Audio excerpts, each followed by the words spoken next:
a little bit later so we can come back to it. But... Okay.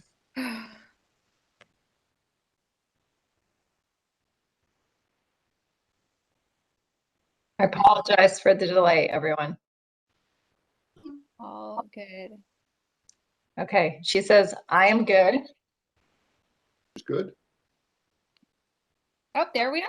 There we are now. Okay, it must have been some hold up on their end. I apologize for the delay, everyone. That was Jen. Okay. She No. says, I am good. It's delayed. I'm gonna turn the volume down. It's my YouTube, sorry. There we are. We are now. Okay. So it is delayed. Hold on. Hold up on their end.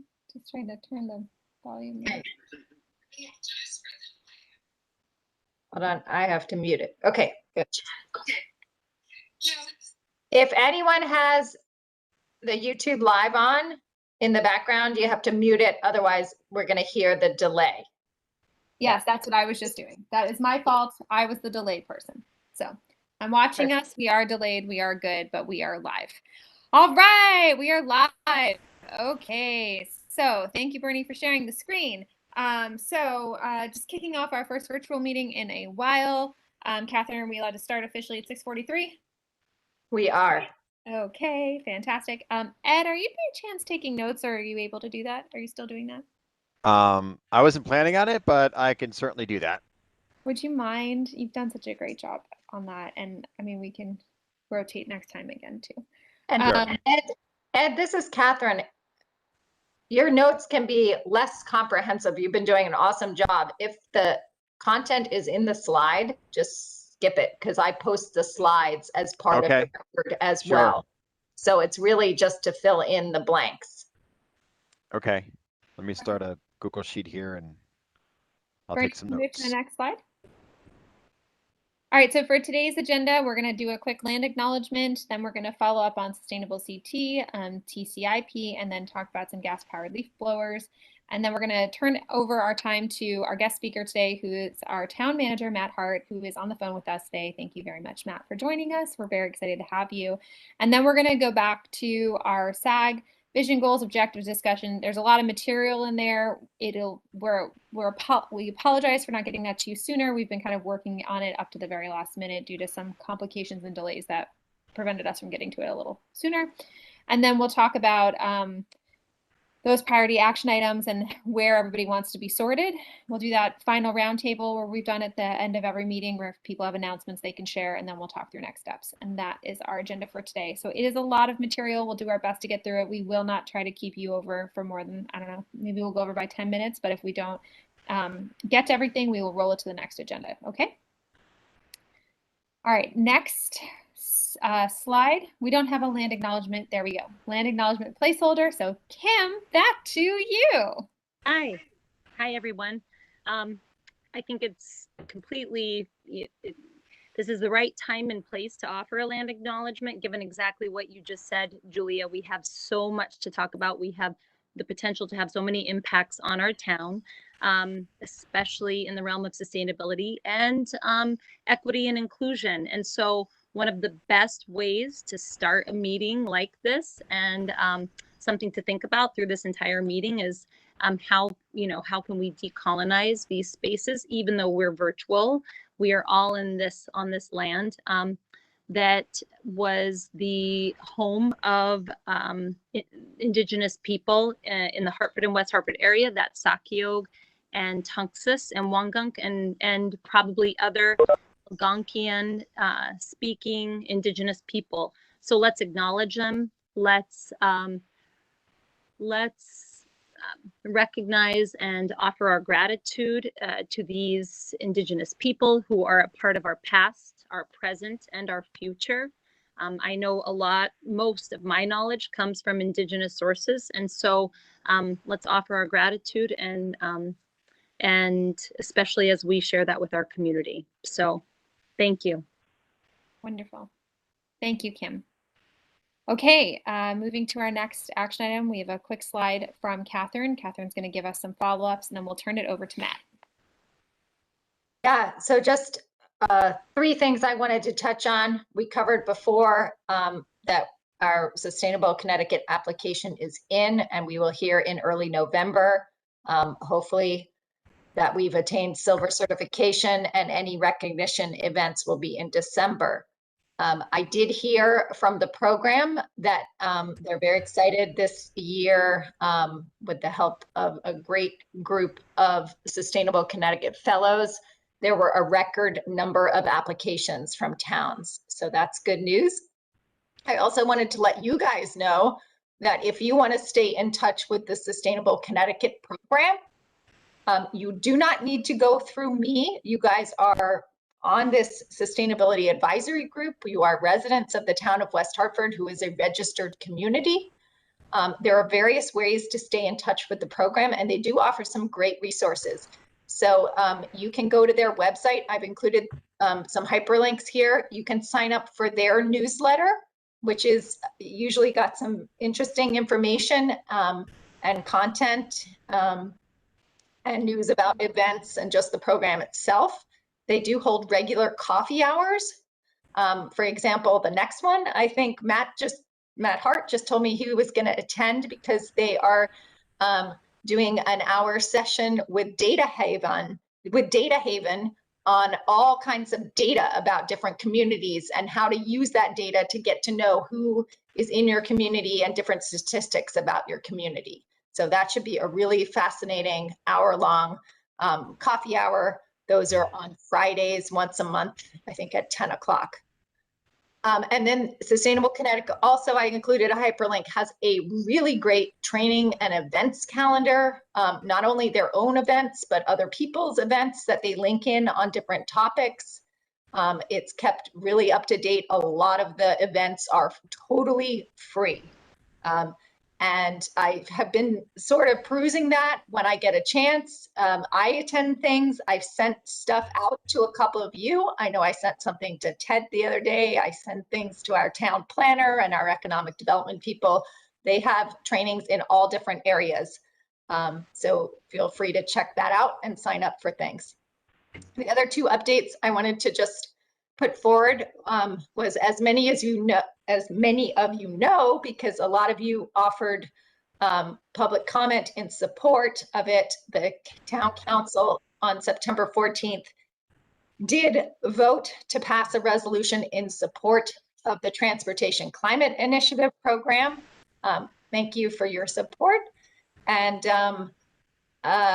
you know, who knows what will happen at the state legislature, but it was voted on. It passed 6-2 in our town's council to support the TCIP, and that allows the mayor to sign on to some letters that are written by, that are kind of some open letters from municipal leaders in support of that program too. And then the other final thing I wanted to let you guys know about is that on Monday, the 27th at 7 p.m., the Conservation and Environment Commission has on their agenda to discuss the issue of a potential ban on gas-powered leaf blowers.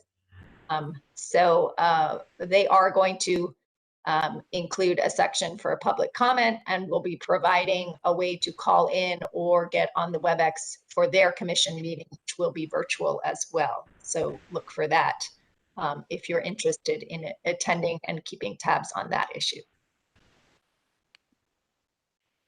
Great. Any questions for Catherine?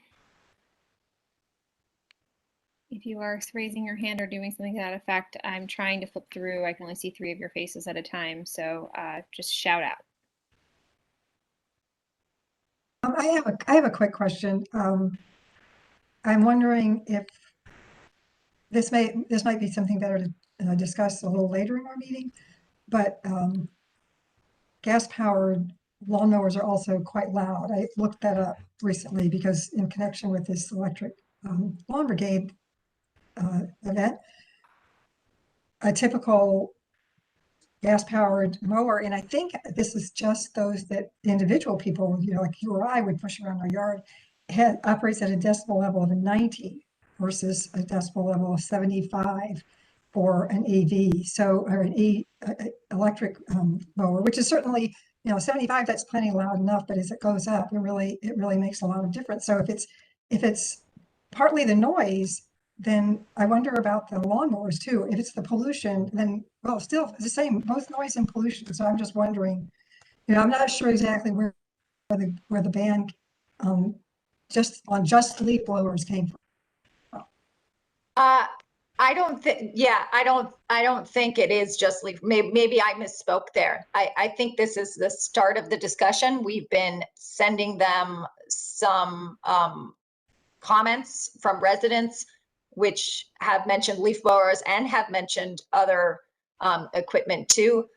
The reason the Conservation and Environment Commission is taking this issue is because, just like you said, it is not only an energy issue, it is a noise pollution issue, and that is in their charter. So Right, okay. that is the Good. best fit in their court. But I think If she's got a minute.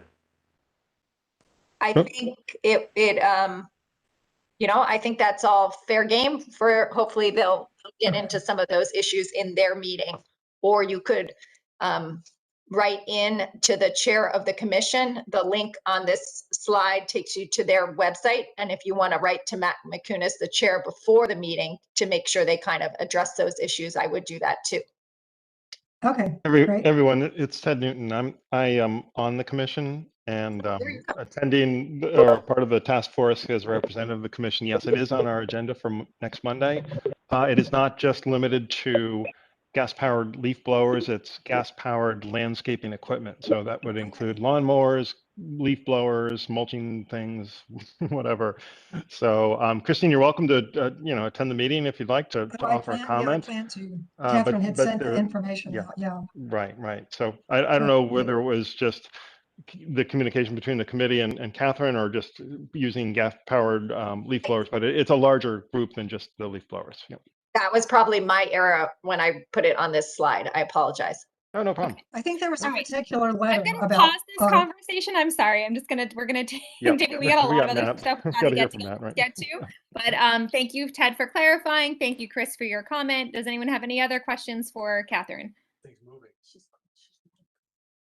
Okay, then we are going to turn over to Matt Hart. And just as a reminder, Bernie, if you can flip to the next slide. When we reached out to Matt, we asked for 4 main questions, and these are the questions that he's prepared to respond to us with. I believe, Matt, you've had this ready to go. So we're going to have him talk about the town's top priorities, any differences between what town council and town managers might see as priorities, priorities that are currently funded or budgeted and which are not, what's the best way also to represent our recommendations to town council. So he's going to cover all of these things. And we're going to, Matt, how much time do you think you would like? Do you want 15 minutes? Do you want 10 minutes? I would say 15 to 20 if I can get that much. You can have 15 to 20 and we will come back to our conversation, and hopefully we'll have 45 minutes left to do the rest of, or a little more than that. So yeah, you'll have till 7:15. Go right ahead. Great. Well, good evening, everyone. Matt Hart, Town Manager. Thank you so much for the invitation to chat with you this evening, and thank you for the good work you've been doing as part of the advisory group. I do have, I think it might be easier for me to share my screen. Would that be possible? I think so. And Okay. does Yep. everybody see Matt as on stage now? I think I tried to do that.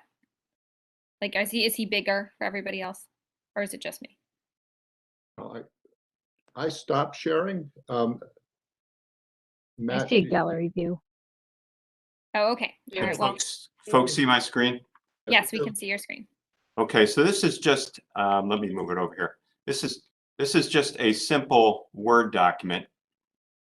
And it's a list of our strategic initiatives and various action steps that we're focused on, both at the council committee level as well as the town senior leadership team. And that consists of all of my direct reports, the town's directors or department heads. So let me try to march through these rather quickly. I've highlighted those that I think have some connection to sustainability, and I think you will see the vast majority of them do. So I'll try to work through these rather quickly, and then take your questions and try to address the other questions you've raised as well. And for Ed's benefit, the note taker, I can send this on to Catherine to forward along. So first of all, in the category of public health, we're still, very involved, as you can imagine, in supporting the community in response to the pandemic. Obviously, we still have the mask mandate in place. We are one of 2 member towns that belong to the West Hartford Bloomfield Health District. At present, I'm the chair of the health district, and they've taken a leadership role with vaccinations, et cetera. So still very, very much involved in that work. Moving on to community and economic development, the vast majority of the initiatives I've highlighted here have some connection to sustainability. And I like the triple line, the classic triple bottom line definition with the focus on equity, environmental, and economics. But first of all, in the area of affordable housing, as you may know, we've established an advisory group similar to yours that is charged with assisting us in developing an affordable housing plan that's mandated by the state, but something that the town council is keenly interested in. So that group is underway. We've had a couple of meetings. Next item I want to mention is we will be, over the course of the next year, working to update our bicycle facilities master plan. We have one in place right now. We want to update it with a particular focus on developing a network of buffered bicycle lanes. If you're familiar with that concept, just having some separation between the cyclist and the motorist. Next item I would highlight is the Ideanomics property, the former UConn campus. I think we're going to see a new owner very, very soon, and we want to work with that entity to remediate the property consistent with our plan of conservation, development, and community vision. Next, we have an initiative underway, a transit-oriented development initiative for the new park corridor. We're working with council right now to develop zoning regulations to facilitate TOD within the corridor. Very exciting project. We also received a state grant to construct related infrastructure along that corridor, and that project is in design right now. The North Main Street Road Diet Study, hopefully everyone has had a chance to travel through the corridor. We're receiving lots of positive feedback. The trial, we're going to run the trial through the end of this calendar year.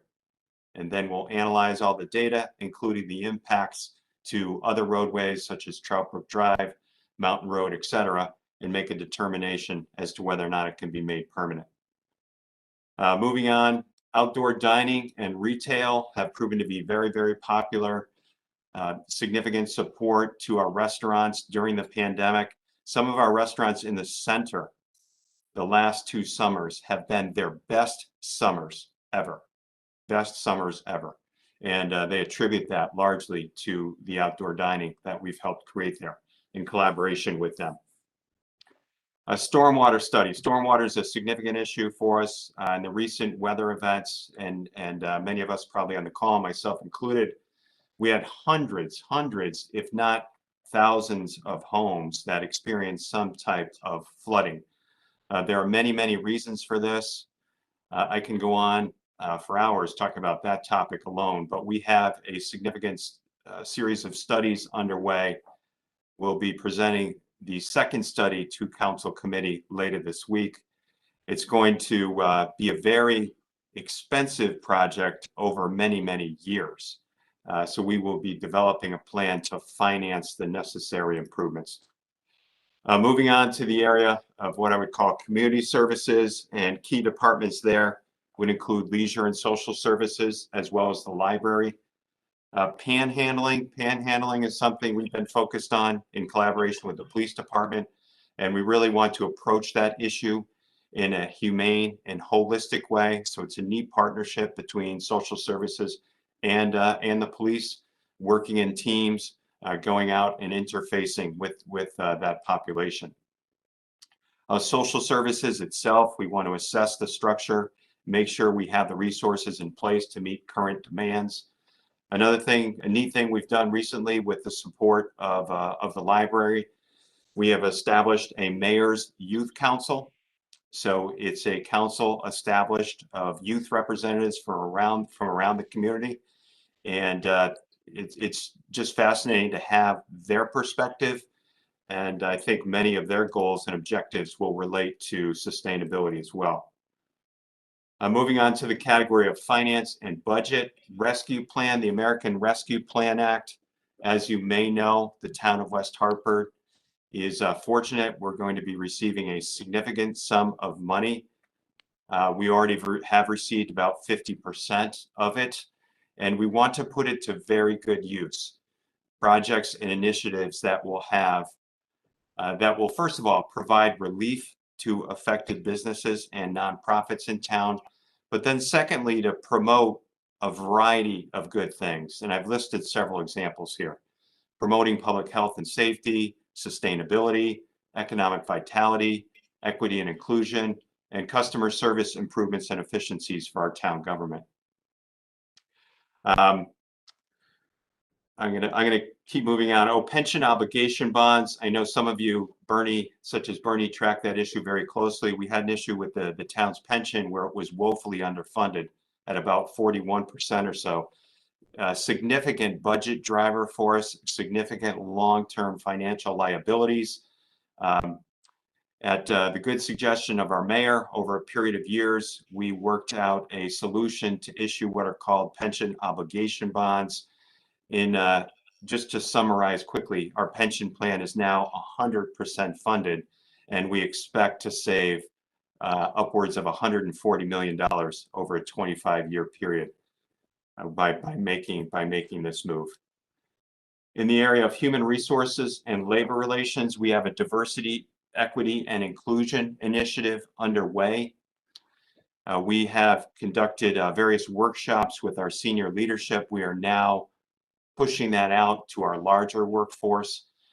We did receive funding with the support of the council. This was a council initiative this past year to hire a full-time equity officer to help make DEI a critical component of our future decision-making across all departments. I think we will be one of a handful, a very small number of local governments in the state of Connecticut with such a position. These are becoming more popular nationwide, but we will certainly be a leader in Connecticut here. Moving on to a couple of other things in the category of public safety, that would include police, fire, and emergency management. Body cameras, that's a project that's underway.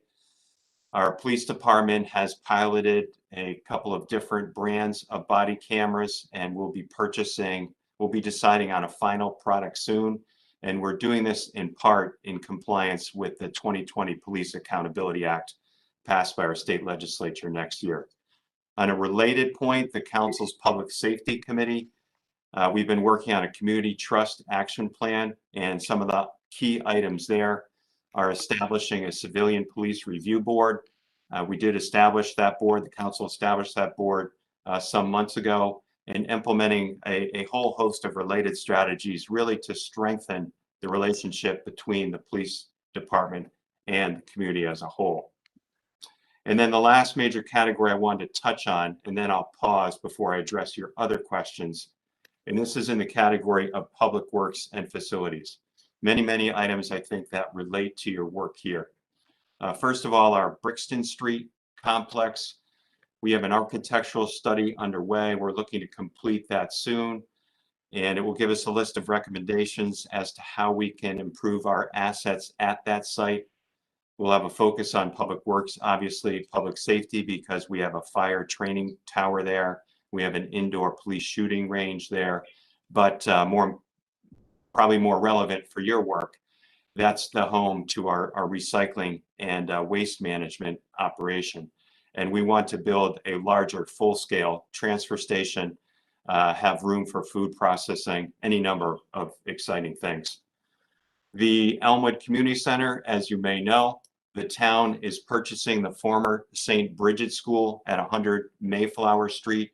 And what we would like to do there is relocate some of our existing Elmwood assets into a new facility at this location. And what we're envisioning right now is we would have a senior center there, we'd have a teen center there, family resource center, potentially a cultural center, hopefully also our library branch. And then we would be able to repurpose our existing Elmwood Community Center and Faxon Library for potentially grand list growth, things that are compatible with our plan of conservation and development.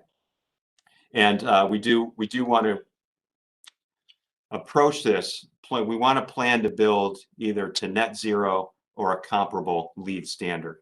So that's going to be a very exciting project, multi-year project.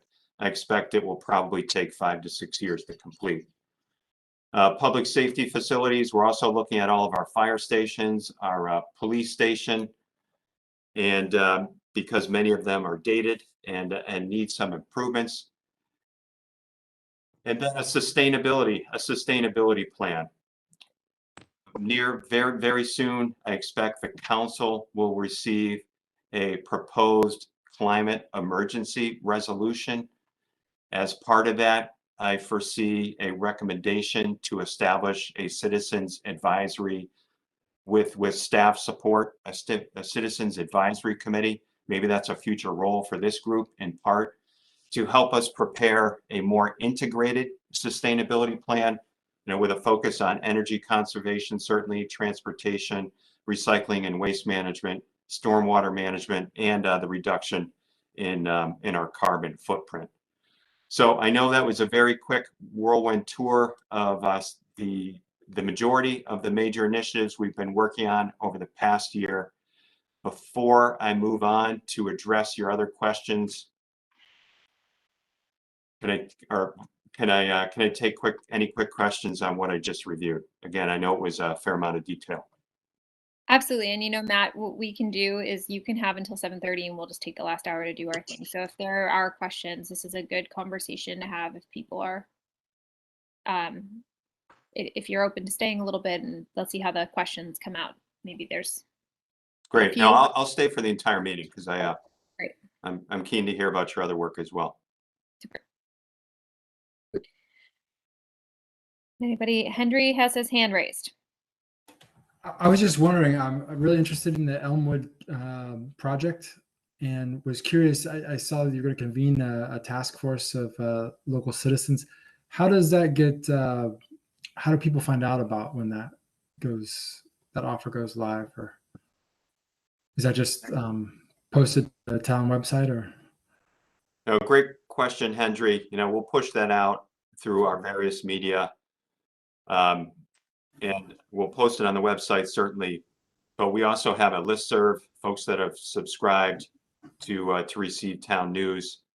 Catherine can probably send you a link for that. And we'll push it out via our social media as well. What we're contemplating is that this group would be comprised of key stakeholder groups, such as committees like yours, the library board, our Parks and Recreation Committee. I think we recommended this group as well, Conservation and Environment. We'd have some number of representatives from various advisory committees that we have in place right now. And then we'd also have room for residents or citizens at large. And Thank you. This group would be advising staff and the council through the feasibility study and design stage. Wonderful. Thank you. Thank you. Hi, Matt. This is Preeti Du. I had a quick question. Anything related to our schools and the education aspect in your list of objectives? Anything that you feel we could kind of tie into from a sustainability standpoint? Perhaps education and awareness around some of that, or more grassroots programs within our school district? Yeah, that's a very good question as well. I'm sorry, is it Preeti? Yes. Yes. So the school district, as you may know, is well, it's part of the town's umbrella. There's a separate administration. Right, the BOE. Yes, the Board of Education, and my counterpart is the Superintendent of Schools, Tom Moore. Right. With respect to education, both Catherine Deviney and Catherine Bruns I think, have some good working relationships with the staff at the public schools, looking at recycling and related programming, where I think this group could be just as helpful, if not more so, is helping us with education initiatives for the community at large. Okay. And one in particular I will highlight, and that is how do we, let me see if I can articulate this well. How do we communicate? How do we educate? How do we inform, in particular, people of means about the impacts of their lifestyle and things they can do, Mhm. you know, as a family, as business owners, etc., to help reduce our carbon footprint overall. You know, It's I'm interesting. very, oh, I'm sorry, go ahead. No, go ahead. I thought you finished. I didn't mean to speak over you. And I talked about the sustainability plan. I think one thing we would like to do as a staff is join ICLEI or a similar group and get our arms around our carbon footprint as a community. Mhm. You know, we think we can more readily measure it as an organization, certainly, but you know, the tools are there. And could we develop some realistic goals to reduce over time?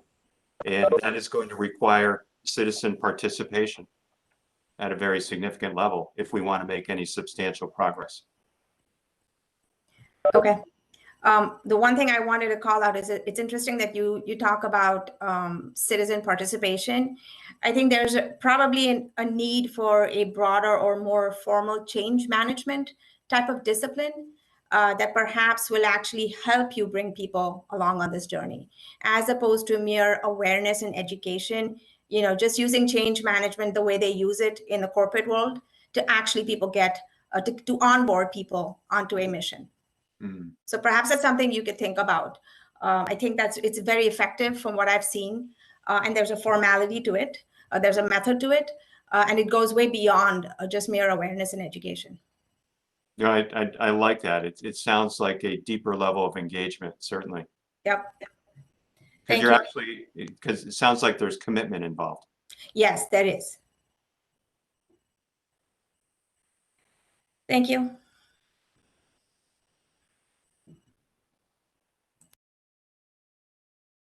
All right, Julia, would you like me to touch on the other questions you had raised? Yes, if you don't mind. Sorry. Wait, Excuse sorry, me. one more time. Go ahead, Kim. Kim here. I'm sorry I'm not on video. I'm dropping off and stuff. I have a question. I think it ties into exactly what Preeti and you just said. And that is how do you get this message across into our community, especially to people who are, who have the largest footprint. I would say I've spent the better part of the last 5, 6, maybe more years trying to come up with messages that do exactly that. I haven't been in the corporate world for a long time, so I don't know what you mean by change management, but I mean whatever it is, it sounds like something greater is in need. But one item, and we haven't talked about it that much in our sustainability group, but you mentioned public works and you're talking footprint. I have to mention pay as you throw. Where is pay as you throw at your level? I think it certainly should be on our radar screen and talking about it and promoting it, but where are you at with that?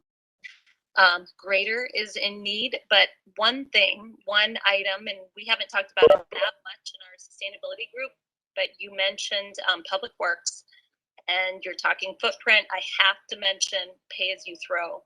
Where is pay as you throw at your level? I think it certainly should be on our radar screen and talking about it and promoting it, but where are you at with that? Greater is in need, but one item. We're getting a replay. Yeah. Someone has their YouTube on, I think. Volume up. Sorry, Yeah. guys. I don't like this voice. Yikes. Kim, this is Matt Hart. Thank you for the excellent on-point question. So I'm assuming everybody's familiar with what Kim is talking about, but pay-as-you-throw, that would be converting our residential trash collection system. Right now, it's funded through our general fund. It's a taxpayer service. We would convert it to unit-based pricing, a separate fee that residents would pay for that residential waste management service. And one of the reasons why it's recommended as a best practice is that if you approach the service as a utility fee with unit-based pricing, you're going to encourage people to utilize the resource more judiciously. And communities that have adopted pay-as-you-throw, there are a limited number in Connecticut, much more prevalent in the state of Massachusetts. Communities that have adopted the program have seen very, very significant reductions in municipal solid waste and other waste that's picked up at the curb, organic material in particular. This is something the town has discussed a handful of times over the last 5 to 10 years. We discussed it most recently about 3 years ago, and we presented the idea, staff was presenting the idea in committee. I think that the challenge for the council has always been the politics associated with it. And you have to be careful in how we message and put this idea forward so that it's not dead on arrival. And unfortunately, that was kind of our experience last time around. And I think that's where a group of advocates such as yourself can be very helpful. So we've participated, and I know Catherine Bruns is on the line.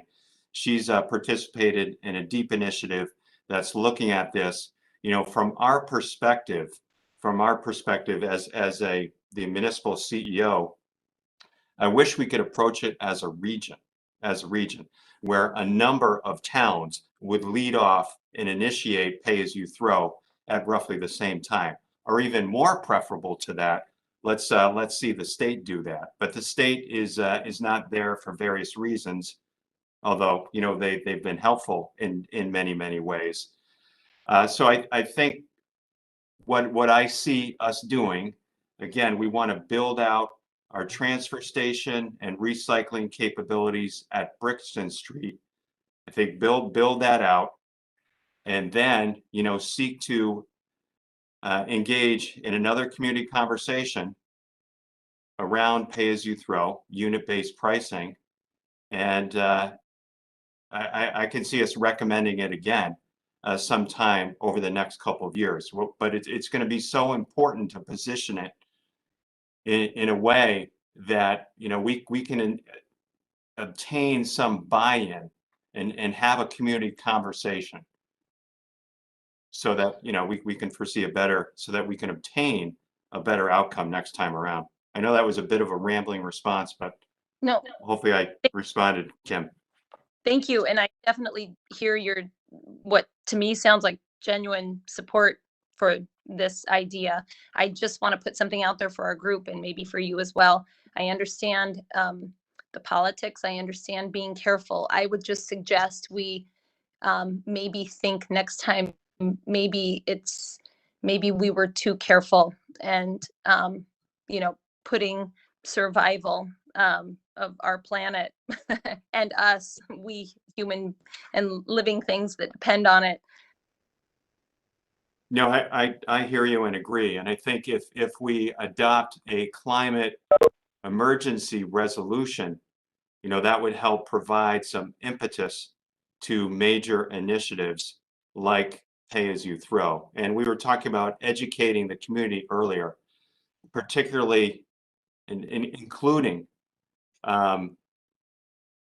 you know, folks of some means. And I don't mean to be pejorative in utilizing that description, but what we were encountering last time around is this entitlement, this feeling of entitlement to in some respects.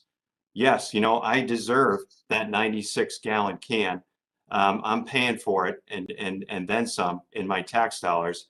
You know, I should be able to use it and fill it up every week. So, you know, we've got to be able to counter that, and get people to buy into the idea and realize and take ownership of their actions as residents, homeowners, et cetera. I have a question. If there's no more comments about that, I didn't see, Matt. I didn't see information about more sidewalks and greater walkability, and I may have missed it in there. It may just be in there somewhere, and it didn't get touched on specifically. But I can't tell you the number of times I've crossed the street because the sidewalk ended on one side of the street, and I had to cross the street to get to a sidewalk. And then there, of course, there are neighborhoods that don't have sidewalks at all. But anyway, I'd like to hear what you have to say about that. And Matt, before you answer, this is Catherine. I did notice too, in your priorities, it said we were working on a bike facilities plan. And I guess in my mind, I was thinking that sounds very narrow. And this group has been very focused on the idea of complete streets, including what Christine mentioned, you know, sidewalks, walkability, multimodal, like a broader than just, it seemed very narrow that we were prioritizing a bike facilities plan. Okay, fair point, Catherine and Christine. And yes, we have a complete streets policy in effect. I think we were one of the first communities in the state to adopt one. But what I didn't highlight, primarily in the interest of time, the rescue plan funds that we are receiving, you know, we are going to be recommending that they be used in part to redo sidewalks and related infrastructure in key commercial areas of town, such as town center, for example. Redoing those sidewalks, tree wells, et cetera, so that they can be more ADA acceptable, more conducive to outdoor dining, et cetera. Expanding that town-wide under our complete streets policy. I think when we are, you know, we have a pretty comprehensive capital improvement plan in the works. We update it each and every year. So when we are working on a street, whether it's a local street, arterial, what have you, you know, we look at opportunities to upgrade the sidewalk infrastructure as well.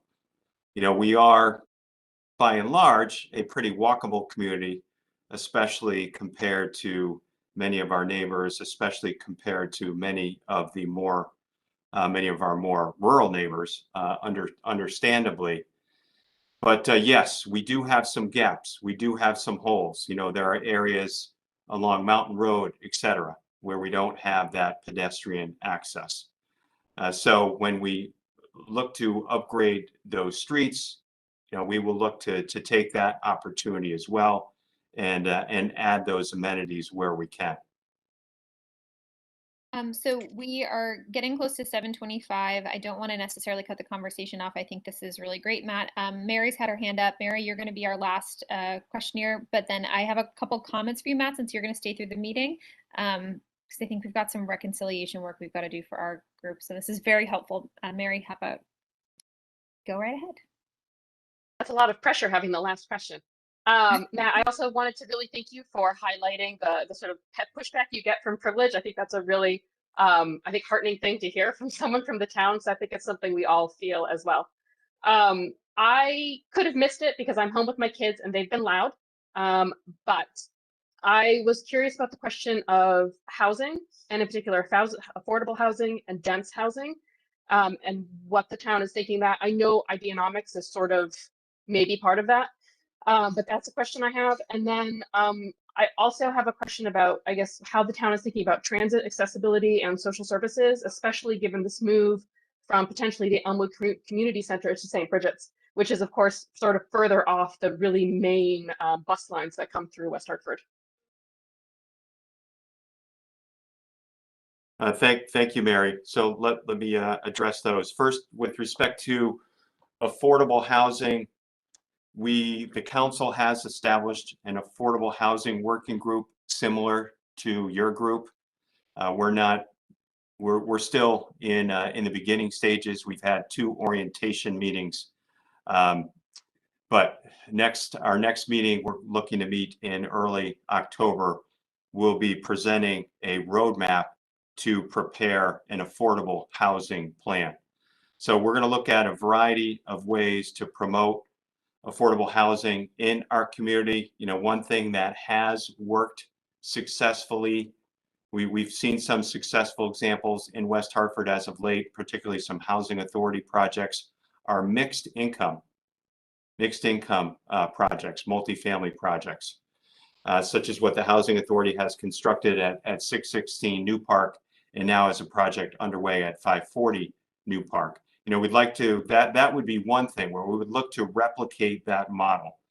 So, you know, we're working with developers, how can we incorporate mixed income, supportive housing, et cetera, in their plan developments? You know, we may even have a policy at the end of the day that requires some sort of contribution in that regard.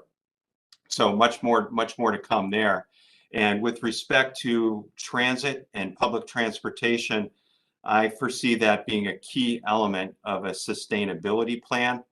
I know we would love to see a new rail station on New Park at that site. You know, the DOT did start a design several years ago. It's about 30% complete, only 30% funded. I think rail is the more sexy topic. I think we cannot forget about bus transit, and we need to focus more time and energy there, because I think that's where we could potentially see a greater return on investment. Okay, so this conversation is extraordinarily important to the exercise we're going to do next. So I think we are going to let it go just a little bit more if anyone does have more questions. But Matt, one of the things that I'm thinking about where the slides are going, where the town's priorities are, you have shared so many priorities. There's so many things. And the good news is that we've also identified a lot of the things that you've put on your map. And so one of the things that this is kind of an open question to you and to the rest of the group here. I'm trying to reconcile and would love your insight into how we should reconcile what the town is already committed to doing versus what we have identified as a task. So just as an example, we said we want to make sure that a climate resolution gets passed because we think that's a very important thing. And you've already said, well, the town's going to do that. So I'm trying to wrap my head around how we should be focusing. And as we go through it, perhaps we'll go through the next exercise. You'll see where we're focusing, and maybe we can get your insights if you want to participate and kind of help give us some thoughts about how we should think about this. Because I'm feeling like, I don't know, this isn't a question, I'm sorry. It's just that it's gotten me thinking in a lot of different directions, and I'll bring it in. I'm curious if you can highlight how you would envision reconciling. If we give you recommendations you guys are already planning on doing, how would you think about that? And also, are there higher order priorities that have to take place this year? Is the plan you showed us really a multi-year plan, or is that everything that has to happen in the next few months? Can you give us some context of timing? And then I do want to turn to the group and ask, like, how do you guys feel about having Matt kind of punctuate in as we have the next version of the conversation? All right, thank you, Julia. Let me try to answer that. So the list of priorities I showed you, you know, I foresee those playing out at least over the next couple of years, if not longer. For example, that the Elmwood project, I foresee taking 5 to 6 years to complete. Absolutely, yeah. And I would also encourage you, you know, I talked about the council receiving a climate emergency resolution. You know, there's no guarantee that it will be adopted. So I would encourage you to continue to advocate, stay in communication with our town council, you know, invite some members of the council to a meeting. Can testify when we have an important item on a council agenda or even a committee agenda, as several of you have done over the last several months, and Bernie's been doing it for years. It's very, very effective for them to hear from their constituents. and folks like yourself. You know, they hear from staff all the time, and they certainly value our opinion, but it's very helpful for them to hear from you as well. So remain engaged with them. That's a key recommendation I would like to make. And ideas that you have that we can incorporate within our work, you know, we want to receive those, because that's one of the primary reasons why you were established, is to advise us. You know, you're in touch with the community at large. You know, you have those connections. So I think that communication can work both ways, and I would love to see some type of group similar to what we've established here stay around long term, so that we can bring ideas to that group to get feedback, and vice versa, like we're doing now. You know, you can share your thoughts and ideas with us, and you know, we can improve our recommendations when we present them to council or whatever appropriate body. Okay, fantastic. Thank you very much.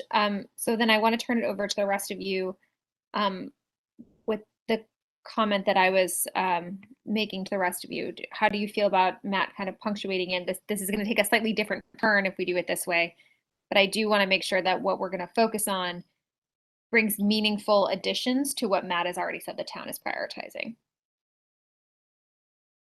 I think that's a good thing, Julia, because we have to rationalize what we've come up with against what's already in motion. So we're not off kilter. Okay, great. And then Rachel, I see you have your hand up. A specific question about the linking together the parts of the Trout Brook Trail that are disjointed right now and not fully completed. I kind of went with Christine's sidewalk question, but we can address that whenever makes the most sense. All right, so Matt, if you're willing to stay around, you'll see what we've sort of taken our first crack at identifying what was important to us, and you'll see that a lot of the things that we've identified, some of them are more granular, some of them are more high level, so we have room definitely to expand on what the town is already committed to.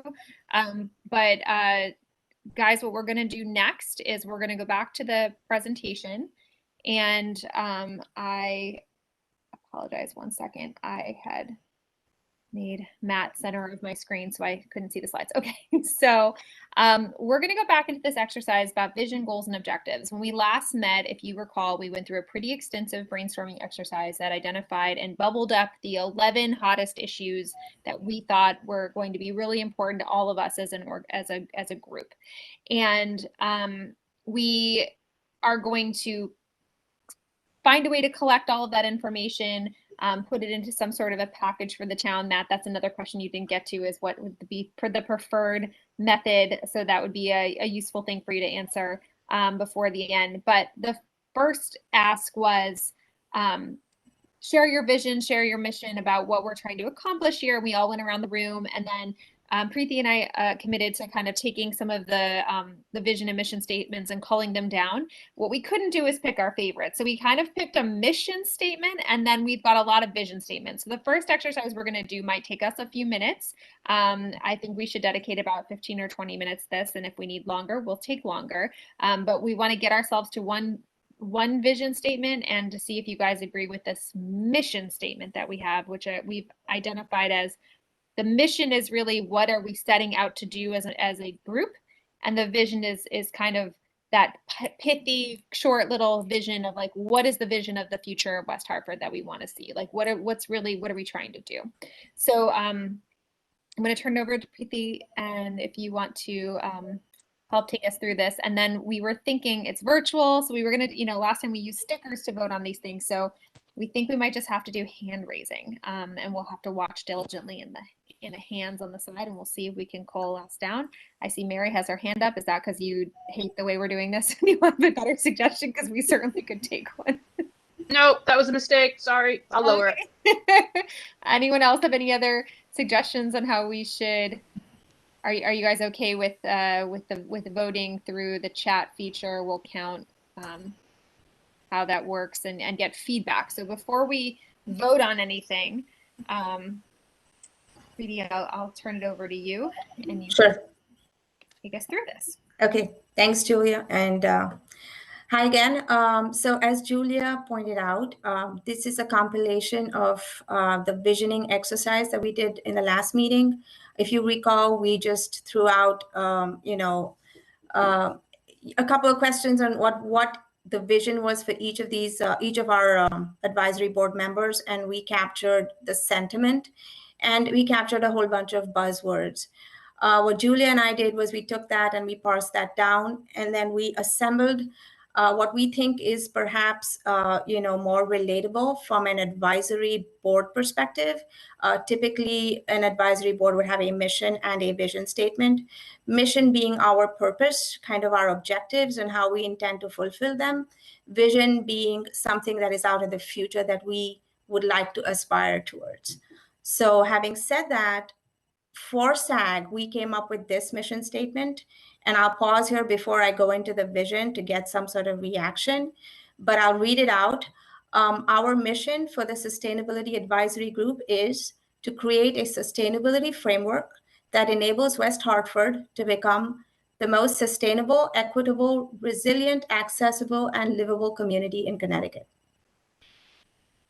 Reactions, thoughts?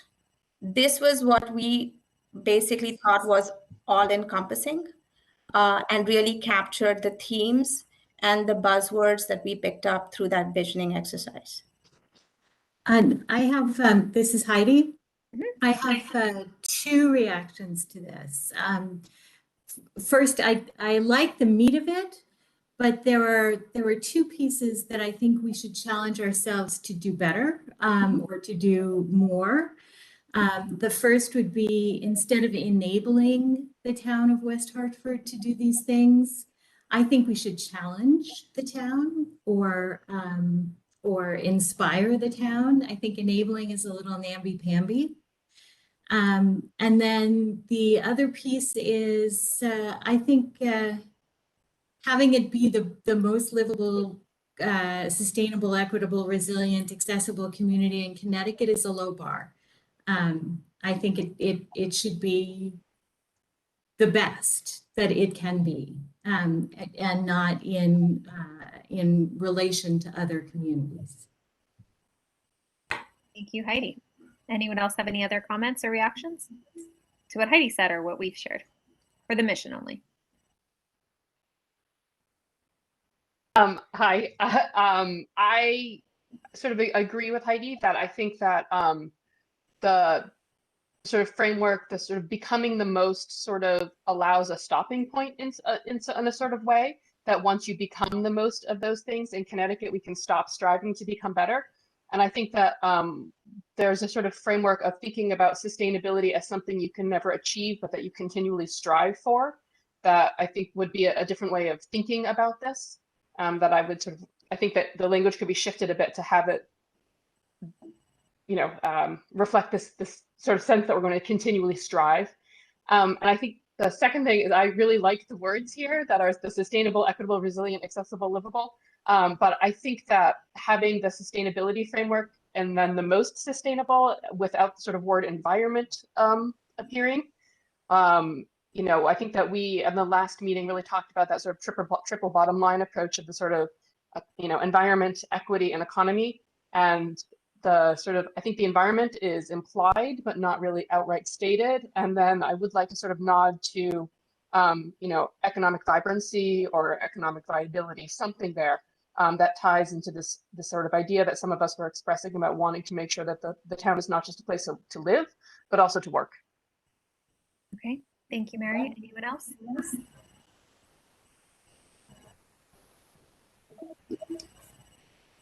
This is Lindsay Whitcomb. I just wanted to say that I really would applaud what Mary just said, that I just wanted to underscore that. I thought that was really well stated.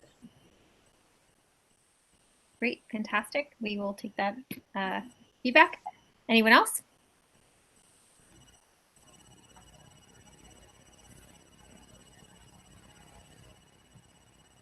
So just out of curiosity, if we were to modify this statement, I hear what Mary's saying about economic viable. We can take it offline and do that, or we can do it all together right now. So we could change it so it read to create a sustainable framework that challenges West Hartford to become the most sustainable, equitable, resilient, accessible, and livable community that it can be. And we need to find a way to work in economically viable equity and environment somehow in there. I would personally argue that the words that are in here to sustainability professionals include those concepts. Yeah. I hear you guys, and certainly if this is a different direction that you want to take, we certainly can do that. So Julia, I want to underline what Mary said in reaction to what you just said, that it to become the most sustainable gives you the sense that we will have arrived at some point, and that it needs to be a continuous process. If I'm understanding you right, Mary, that we don't, you were suggesting that we not imply that we would have accomplished this at some point. Yeah, so we would take out the words in Connecticut. So if we took out that wording, we need to sort of reframe it so that West Hartford has put itself as pushing itself to constantly be better. So maybe we should add the words in pursuit of, or we should add. You could just say more sustainable, equitable, resilient, accessible, and livable, a more all of those things community. But my suggestion really is maybe like a group of 4 or 5 people could take it offline. Like you could be our mission people if you know, rather than, because as simple as it seems like some of these changes, you know, that are being proposed could be, like, this could take a while. Just a thought. Absolutely. But I would vote. I like this. I should have said that first. I'm content, but I see value in the ideas that were mentioned as well. So I'm no help. Sorry. No, that's very helpful. To the rest of you, it sounds as though as long as we're kind of capturing a general sentiment that gets some of these comments in, this is the kind of statement that gets to the essence of what we're trying to get. Like we're headed in the right direction, in other words.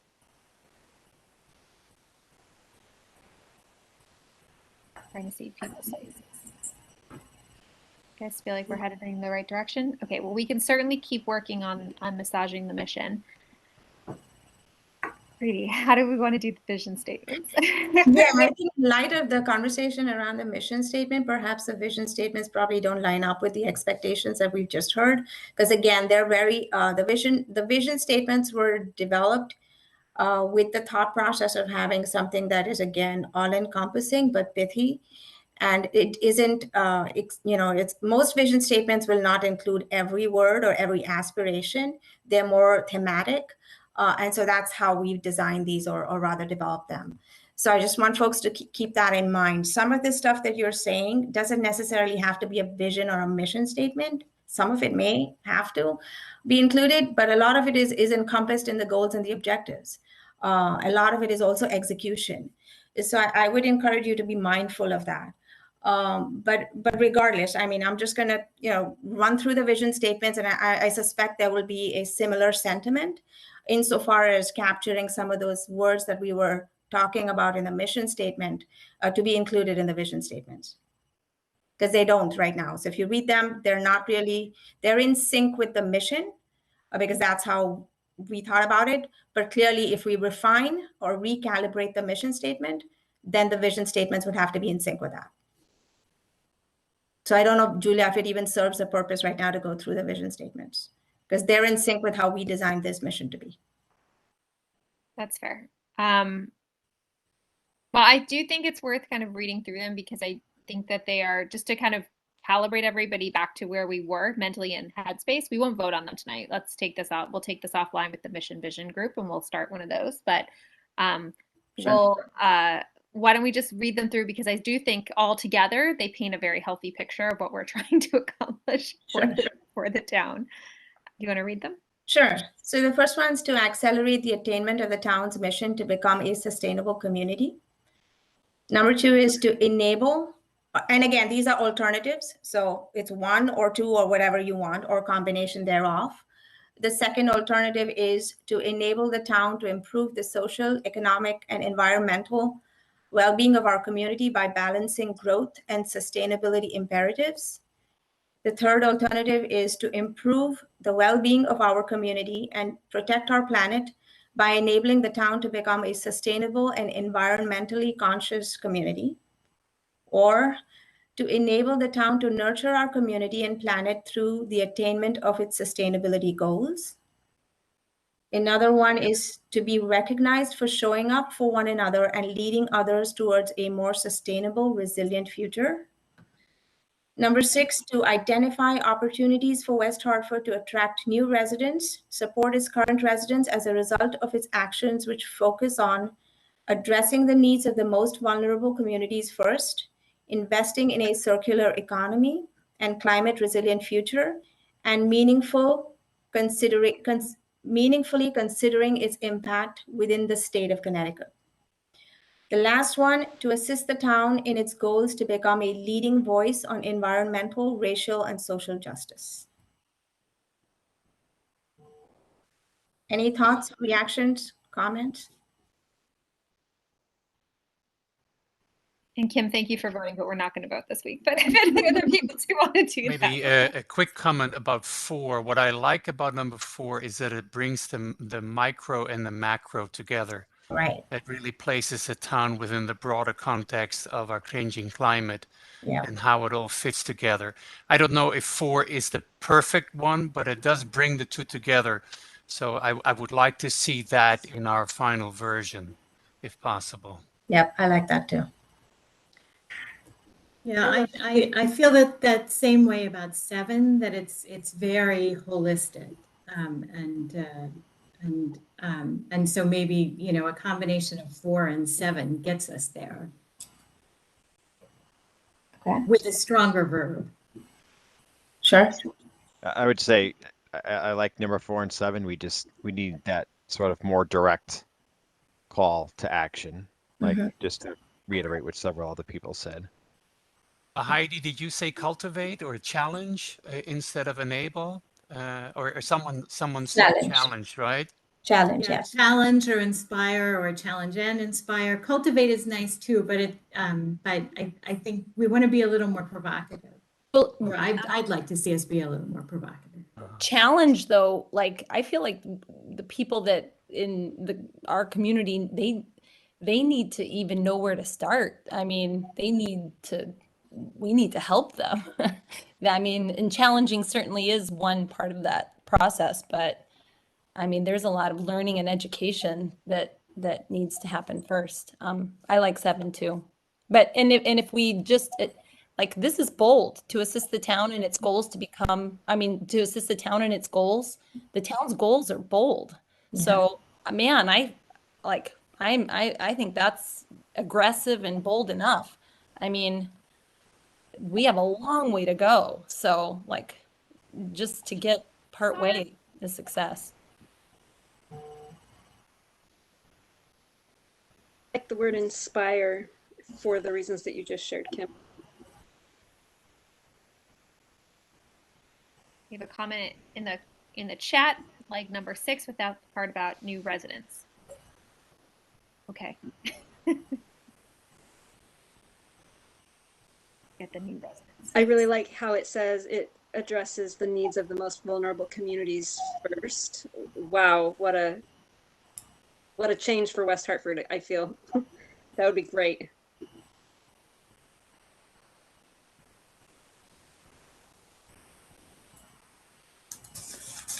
These are all pretty good. I like a lot of these. 6 is great.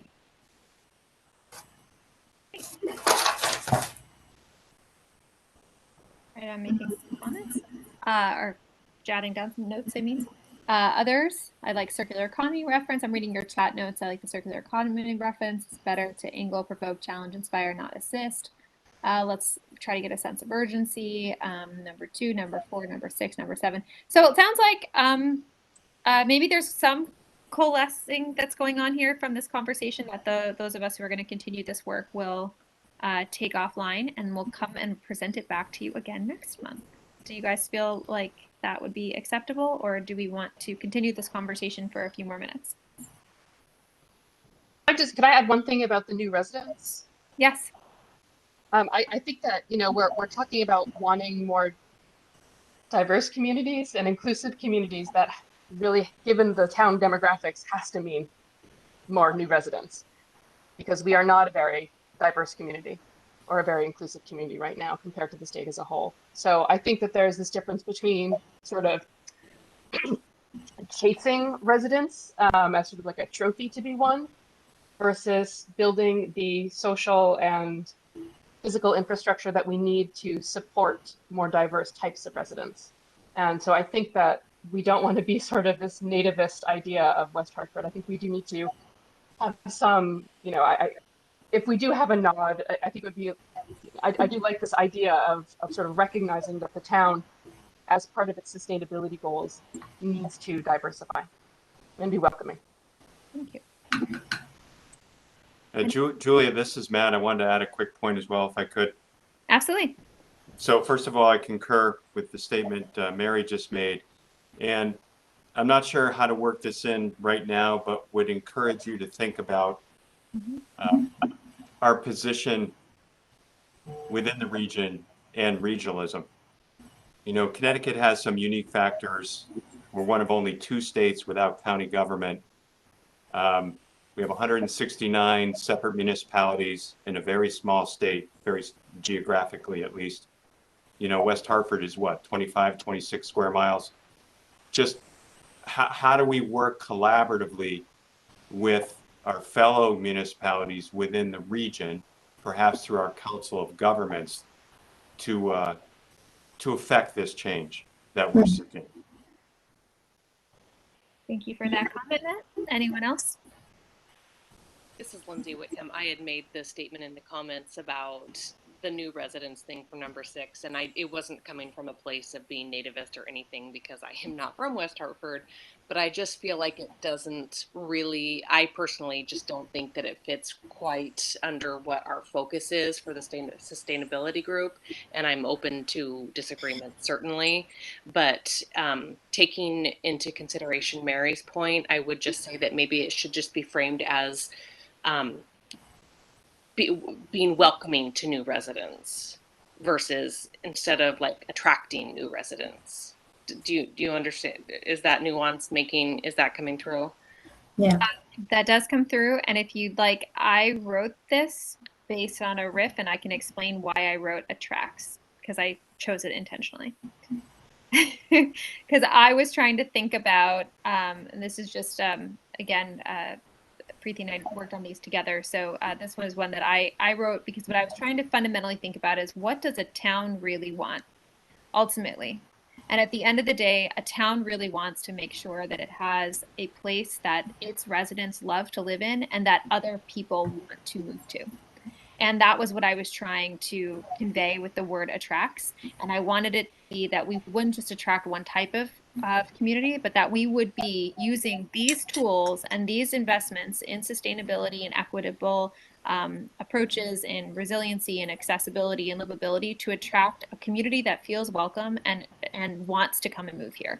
I think that all towns should really have at their heart, we want more businesses, we want more residents, we want our current residents to be pleased as punch and singing our praises to everyone so that other people are dying to move in, and we're trying to get more people to come here, spend their money here, and help drive the economic engine that is our town, knowing that we have understood that our investments in climate and our investments in our community and our investments in equitable living mean that it's an attractive place for many people to come and feel comfortable being who they are.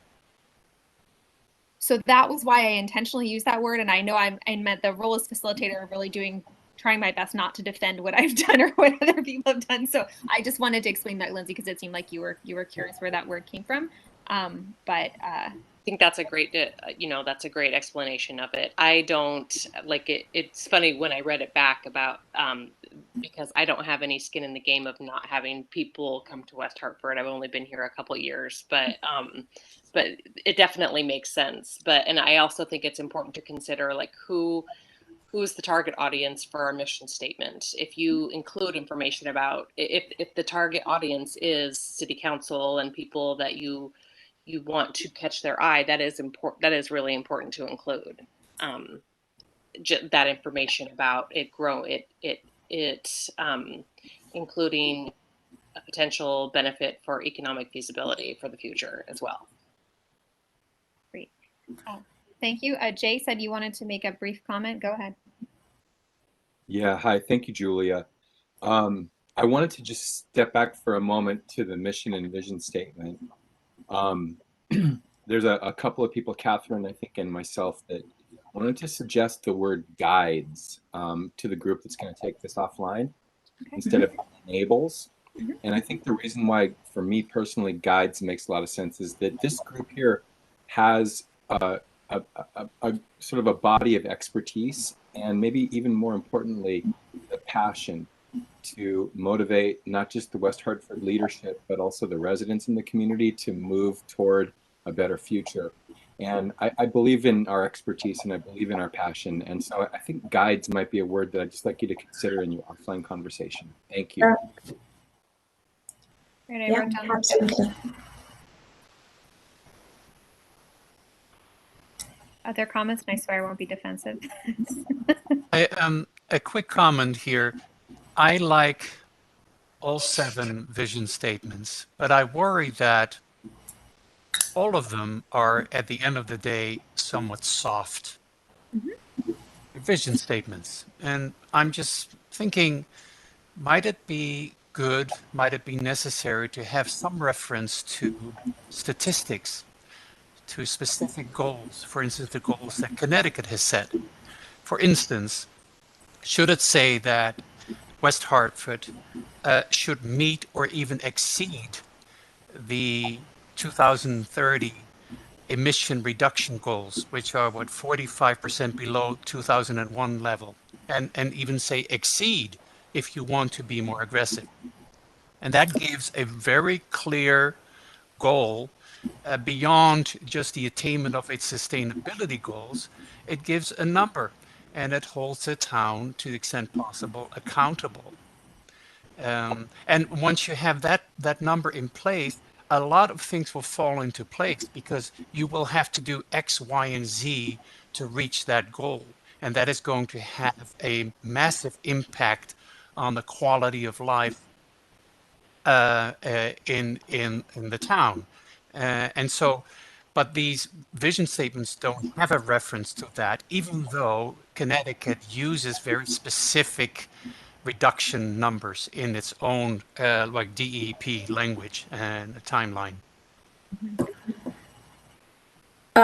You make a really good point. And actually that is something where we plan to touch upon. So typically you will find statistics referenced in your goal statements. So what we've done is we started with the mission and the vision. Typically your vision will get distilled down to goals and objectives, and that's where the measuring comes in. So you usually will typically rather establish goals that are measurable. So if you have, for example, let's say a climate related goal, that's where you would reference the information that you just talked about. So that's just how we, that's the framework that we've used, keeping the mission high level. What is our goal as an advisory board? What is our objective? The vision being, what do we aspire to do? And then distilling that down into goals and objectives, each of which, to your point, must be measurable in order for there to be any kind of attainment. So those goals are really down in the lower level. All right. Well, then I think that we're on the same page. Wonderful. Okay, thank you, Preeti, for clarifying that. Anyone else? Jay, your hand is still raised. Do you have something else that you want to say? I just wanted to make a comment. Keep in the back of your minds that, this is a short-term sustainability advisory group. So your recommendations to town council might be to, make this group permanent, but that's your recommendation to council. So when you're thinking about, the mission for the SAG, keep in mind that this is a temporary group. You know, a lot of this work, great work, can roll over into Matt mentioned, you know, on his priority. I don't think it's being worked on currently, but, you know, is a sustainability plan. So a lot of this stuff could roll over, but for now, keep in mind that this group's work terminates with recommendations, which will hopefully be picked up by town council. Yes. Thank you, Catherine, for that reminder. Yeah, thank you for that. With that, Preeti, do you want to move us to the next exercise? And guys, we'll take this offline for those who raise their hand in the chat. If you want to be in a mission side group, raise your hand in the little chat. Say, hi, I want to do it. I saw Mary said she wanted to. Great. Does everyone feel comfortable with us moving on? We only have 28 minutes left for us to get you out of here on time. Not seeing any complaints. Back to you, Preeti. Okay, thanks. Okay, so this next slide basically encapsulates, again, some of the work that we did in the previous meeting. So if you recall, we did a sticker exercise. We had a whole bunch of items that we had originally collected as wish list items that we then sorted and categorized based on the sustainability categories. And this basically is the list of the top 11 focus areas that we prioritize as a group as the most important to us from a sustainability perspective. So if you like, I could run through them, but I think these should all look very familiar. And this is really kind of the meat of what the work that we are proposing to do as a group. Yes, and also one of the things we had promised we would do from the last time is we would, I mean, we're not officially ratifying anything, but like we would confirm that these are the 11 focus areas. Hopefully you guys had time to think about this from the email we sent out a couple weeks ago. And so we want to pause and take a few minutes on this slide so you can really revise it. And Preeti, if you want to read it out loud, just in case anyone isn't able to see it for whatever reason, if they're on a phone call, that would probably be useful. Sure. Can I just ask really quick before you start reading through them? So these are our focus areas, but when do we, and again, I haven't been in corporate for a long time, but I mean, we've got our mission, vision, or you're working on it, but those goals, those high level goals, those strategic goals, should that come first or does that come after? I mean, these are details, but I see so much overlap in these. All of these items have me asking, well, wait, you know, back to Matt Hart, you know, Matt, you know, where's the town at with these? It's not like we can just like, yep, this is what we want to do. Let's go. We're not doing that, right? I mean, we're going to have kind of Kim, that's the next slide and the next 6 slides. So just to pause you, just like we will get to that. And yes, we also agree everything is sort of interlaced, interwoven, and connected. So this was just to make sure everyone remembers this is the voting that we did.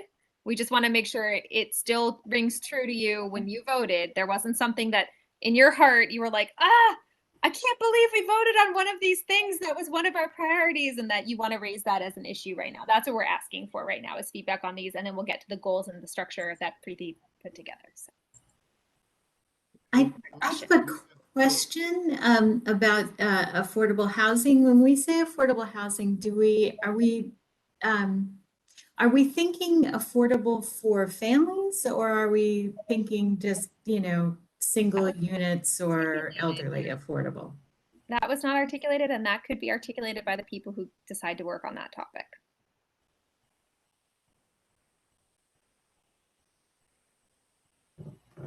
Julie, what do the numbers mean?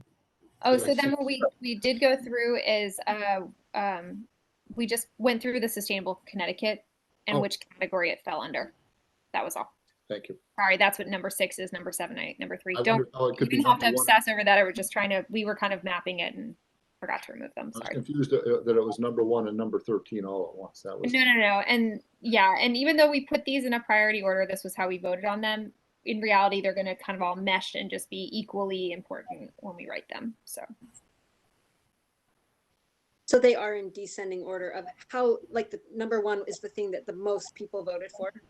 Mm-hmm. Yes. Julia, this is Matt. I wanted to offer a few comments, or in the interest of time, I could just send them on to Catherine. No. Please share them with us. That was what I was trying to. This is where the struggle came from me earlier that I wanted you to elaborate. Okay.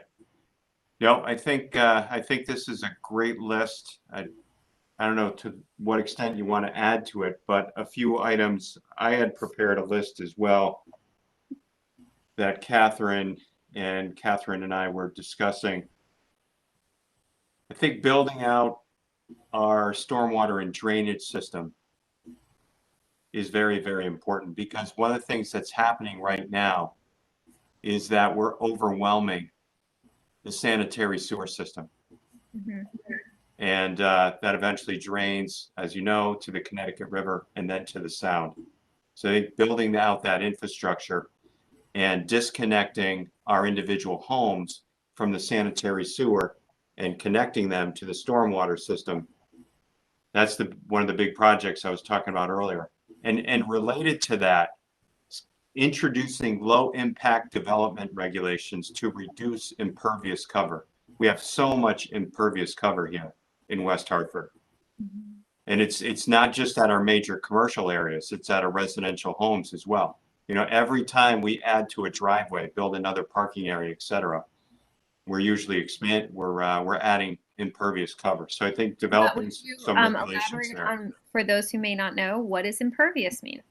Oh, so impervious, think primarily asphalt, but it's something where the groundwater cannot percolate. Groundwater cannot percolate, so it collects on roadways and it can overwhelm individual properties and drainage systems. And then two other suggestions would be looking at revising local zoning to support more residential solar and renewable applications. I do think we should look at ground mounts as one example. And I will send this all to Catherine to pass on. And then lastly, another thing we were talking about earlier is how do we educate and incentivize residents, businesses to take meaningful steps, to reduce their own emissions and live more sustainably, excuse me. Again, getting people to embrace it and take ownership of the impacts of their own lifestyle and commit to doing something. I just want to add something that touches on the stormwater really quick, and it touches also on some of my, just something to keep in mind, that this list is kind of a point in time, but as Matt said about the stormwater, like I'm looking around town, I don't know if anybody else has noticed, there are invasive species everywhere along our waterways, and those, are just terrible for that particular issue. And I just think if I threw out, invasive species, cleanup, that's not exciting. It doesn't get a lot of attention, but it needs to be in there somewhere. So I'm sure that there's an opportunity to take another look and include projects, really important things like that, for our town. Yeah, Kim, I agree with you. And I think, would it not fit in number 3, urban forestry and landscaping? But Mayor made the same comment. Yes, thank you, Bernie. yeah, I can't see the comments because my whole screen is taken up by this, so sorry about that. And yeah, Kim, to your point earlier, some of these are, they roll up into higher goal categories, and they're probably missing some important things that you just, for example, called out. So I think there's some additional brainstorming perhaps that needs to happen once we're able to split this up into, different categories and create subgroups. Then we can probably, get to a list of, and again, I think to Catherine's point earlier, I would really encourage us to think, yes, we're aspirational. Some of this has to just be realistic. In my mind, there has to be some tactical element to this, because otherwise we're just going to keep swirling and we won't accomplish anything. So, as much as we want to aspire for the long term, there's got to be a near-term plan to things that can, some of the stuff that can be easily attainable. Perhaps a case in point, Preeti, would be number 9 is almost is hopefully short term and also would enable everything else. So exactly. a different category. Yeah.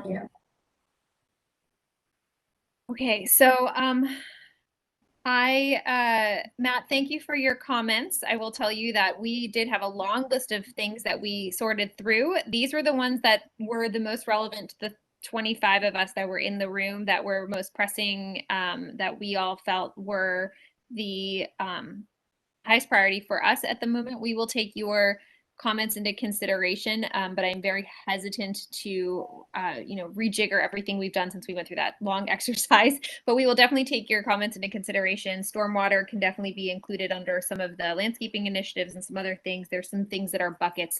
And to that point, can we move to the next slide? Hold on.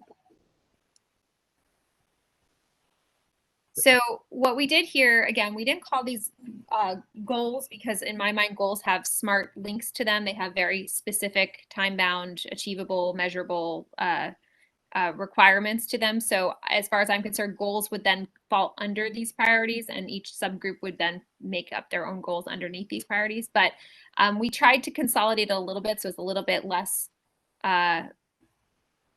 granular. Yeah, so that we could try to bucket things, because some things do have connections to one another. Now, we didn't completely nail it, and I'm sure you guys are going to have comments about how we could change the wording of some of these, or even delete one or added one that you feel is missing or something to that effect. But we thought this could be the start of that conversation of how these 7 line up. So the consolidated priorities, taking the 11 that we had, we then kind of went down another path where we like pulled it up a level and said, okay, how do we bucket these underneath? And we can read them, or we can go through. I just kind of actually want to flip through the next 2 slides to show you what we did, because we want you to take time with these after the meeting. Preeti actually took each of the focus areas. We aligned it up with the Sustainable Connecticut category, and then the priority alignment. So as you'll see, there's a little mix of numbers popping up here. But for instance, how to read these slides, we have 4 of these slides that go through each of the 11 areas. The priority alignment would be, for this first one, complete streets would fall under a category we're calling fund efficient and non-polluting transportation methods that provide easier connectivity. And again, don't get so lost in the words right now. We can definitely come back to this and change how things are phrased, but we're trying to come up with a concept of transportation. So Bernie, can you flip back to the slide before? I just want you guys to see a preview of what the next 4 or 5 slides are. So we did bring it up to this level. And we have first, examine current policies through an anti-racism lens and address discriminatory policies and practices. We have a second one called address housing and environmental justice inequities and disparities. A third called fund efficient and non-polluting transportation methods that provide easier connectivity. A fourth called establish a thriving sustainable food system for all. A fifth called provide increased access to green spaces and amenities for all. A 6th that's labeled adopt to and assist in mitigating climate change through investments in infrastructure, including renewable energy systems, energy efficiency programs, waterways, and zoning. And a 7th one called attract businesses and start programs that support a circular economy, which would be these concepts of renewability, recycling. You could bucket things about how do you create these circular feedstocks where consumers are one in a chain link that support the local economy, and we're bringing in a whole variety of different loops that would help make sure that certain products stay in as long as possible. This is the first time you guys are seeing this list, so I want you to take a few minutes with it, absorb it. And again, it's not perfect, and we have gone through this multiple times to try to consolidate it down. But if you guys are, thank you, Jay. If you guys are feeling okay about this, we can flip you through the next few slides to show you how they would line up. And then at the end, the idea was that we would each split into these 7 groups, and people would this is kind of the vision of where we're headed. And then we would take it offline, and you could rename your group or whatever. But could I ask a clarifying question? Absolutely. So is this, please, this takes nothing away from any of the esteemed people in this group. But I think that we might not be the best people to do some of these things. So as part of what we are being tasked with to identify who the better or who else should be included, that kind of thing. Yes, Yes. in my mind, sorry, Preeti, why don't you answer that? I'm talking too much. Yeah, no, so that's exactly where we're heading. The idea was for us to split into different groups, take ownership of one or more priorities, and then figure out how we would execute them. And so to your point, we probably don't have all the necessary expertise. And there are other programs, for example, the stuff that Matt's talked about that are already in action. We would have to do some sort of rationalization and alignment and pull in the right people to help us execute on these priorities. Does that make sense?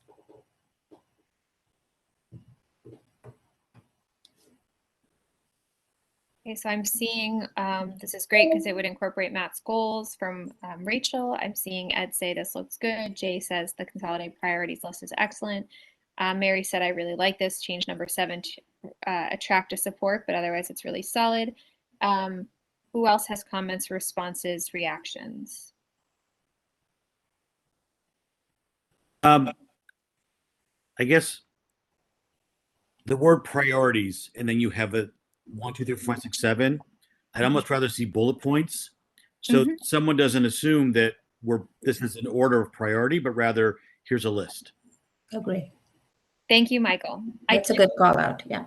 We did numbers just so when we were consolidating them on the next slide, you could see which one easier. Yeah, I get that. But very, very fair point. They're Yeah. not numbered in any way, shape, or form of priority like that.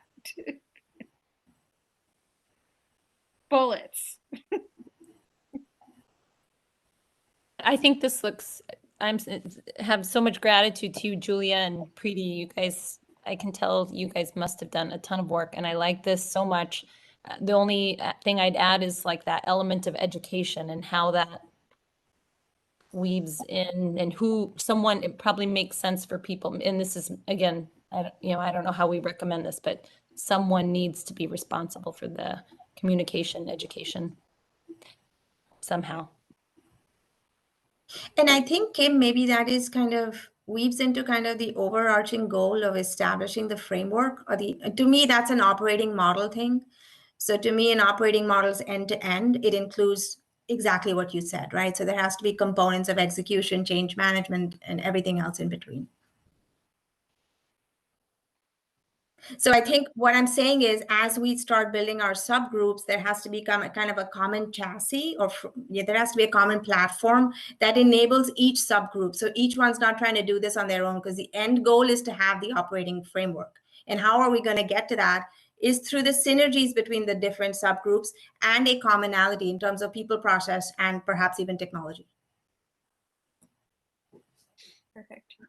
So I have, I'm watching the comments fly in on the right here, and I'm wondering, you guys seem to be okay with the consolidated priorities. Again, we'll bullet them. We won't prioritize them, but just for ease. I'm curious, I'm seeing some hesitation, like we maybe missed an opportunity to focus on stormwater. I'm thinking maybe somebody, if we flip back to the slide before, Bernie, instead of 11. It's taking a minute to. No problem. The idea here is that if you guys are feeling strongly about this, we don't even have to cull the list down. I mean, the original goal was to go the other way, so we only had, we would keep it to a manageable 10 or 11. But if you feel very strongly that we need one that calls out on education, and Matt said educate and incentivize, a goal specifically toward stormwater, maybe impervious cover combined into one, because one links to the other about how water moves through the infrastructure. And I don't know, I think Matt, residential solar could be covered under our renewable energy focus. We've got that covered quite a few times, so I don't really think that one needs to be called out special. But do you guys want to add 2 more? So we have 13 focus areas.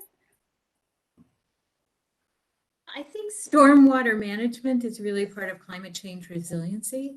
And so, a broad definition of climate change preparation would include stormwater.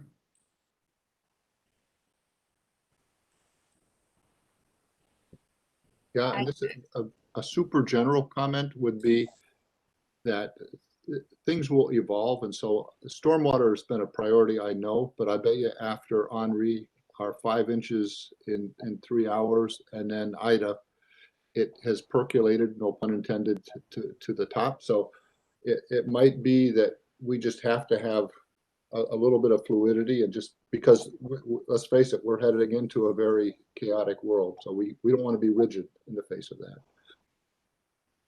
I know that's a uber comment. But. Mm-hmm.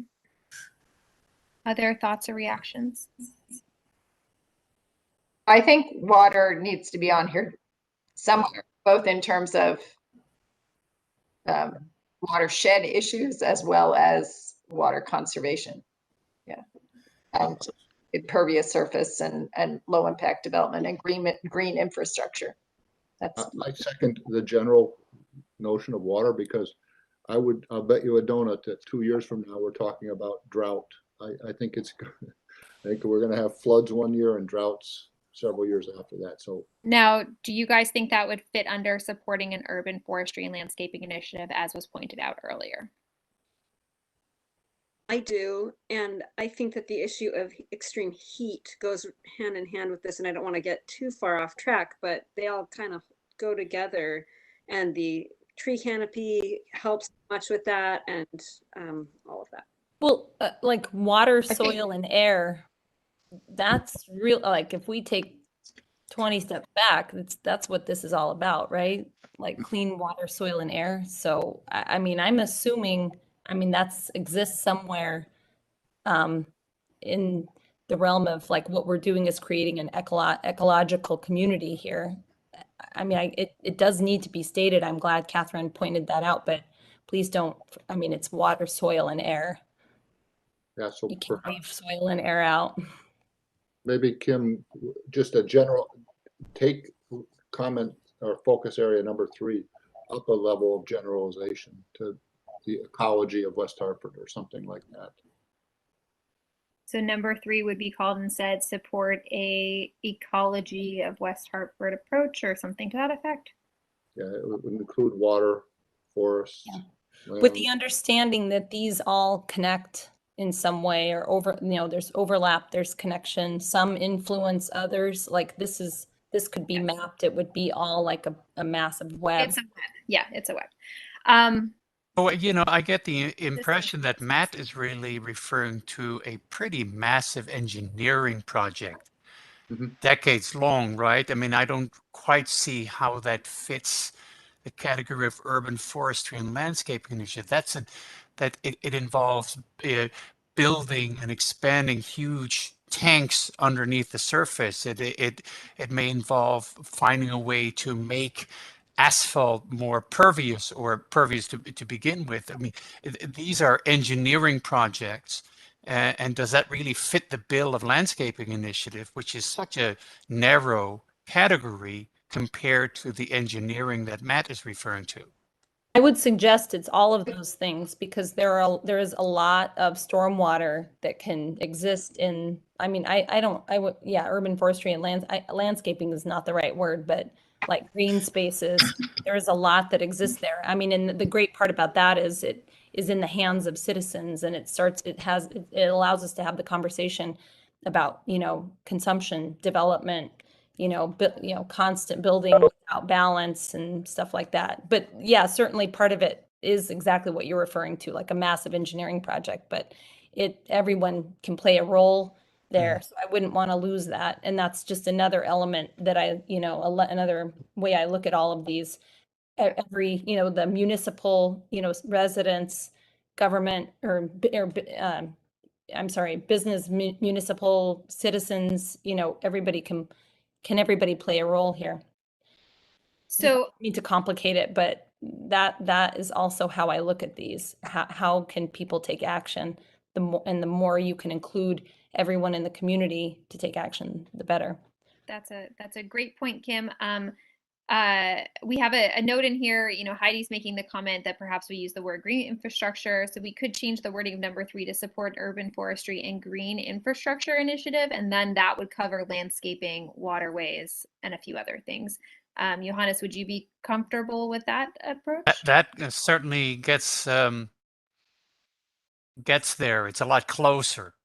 Okay. So yes. Could we use the language of ecosystem services, which would encapsulate green infrastructure and then other things? I think that would be a nice approach. And I would say that just because the town wants to build a lot of tanks doesn't mean that we can't push an alternative approach and really make sure that that alternative approach of ecosystem services in our stormwater system is not ignored. Yep.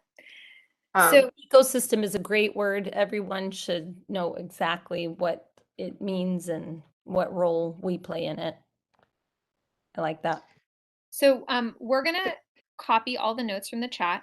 I'm going to pause this conversation just because it's 8:27. I don't know how much more energy people have for this, even though it does seem like a few of us are able to keep going for hours on this type of topic.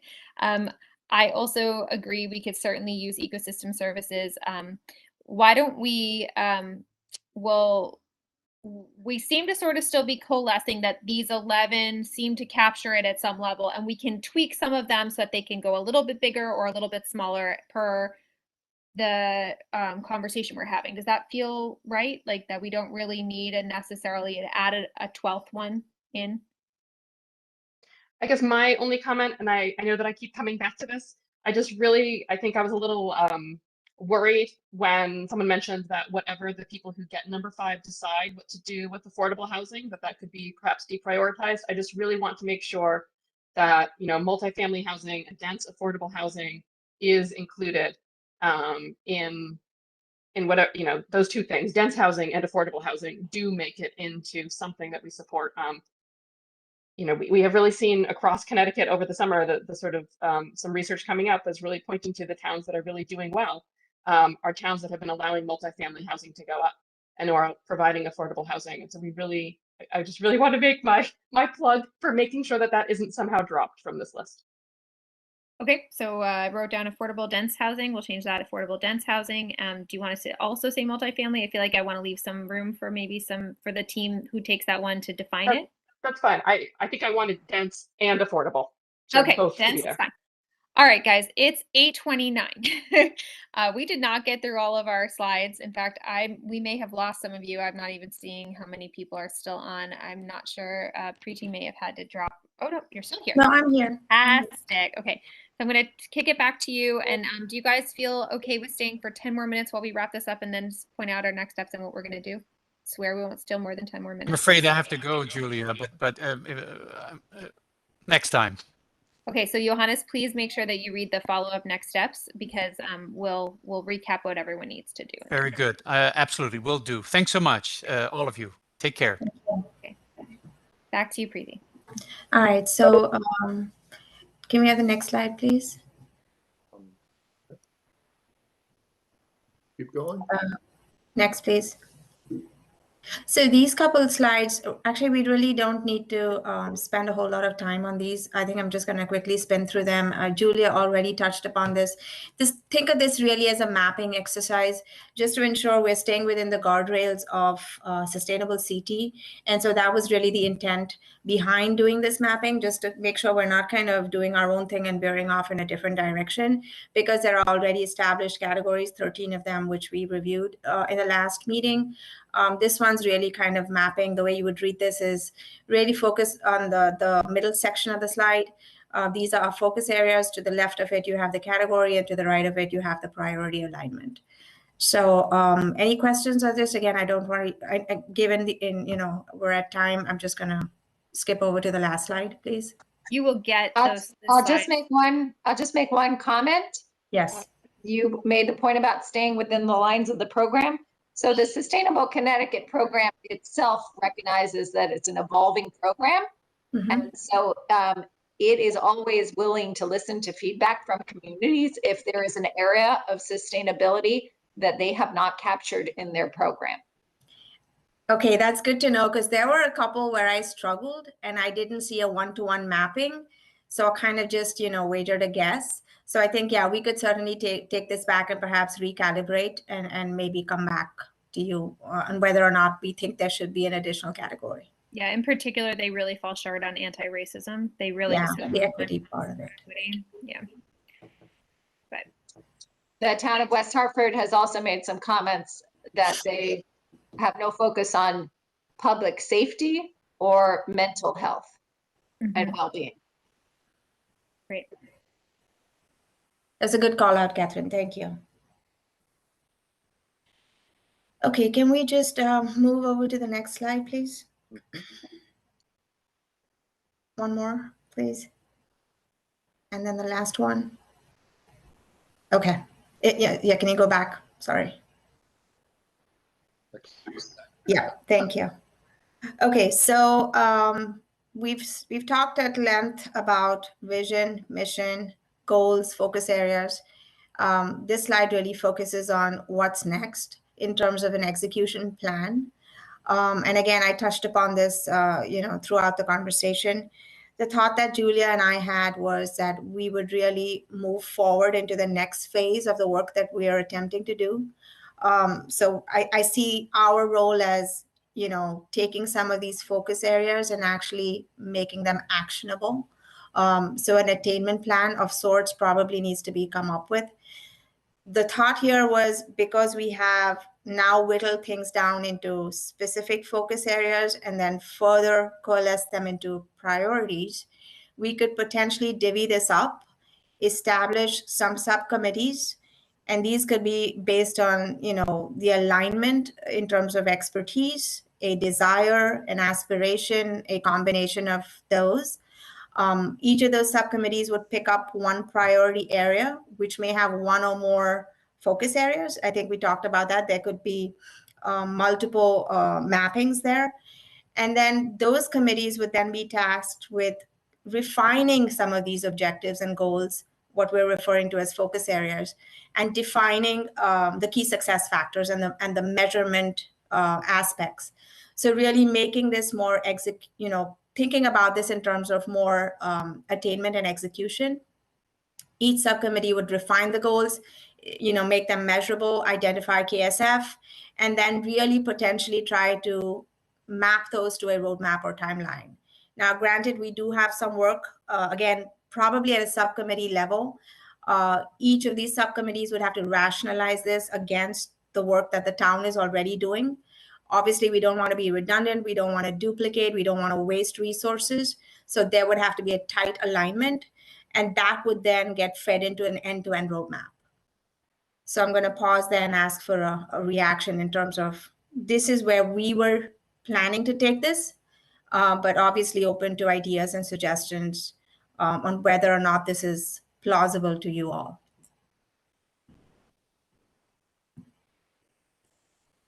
So pretty, I think, for example, if we were to take number 3, the urban forestry thing that we talked about, just you would want to set up goals and objectives. How do we know if we're successful? A timeline.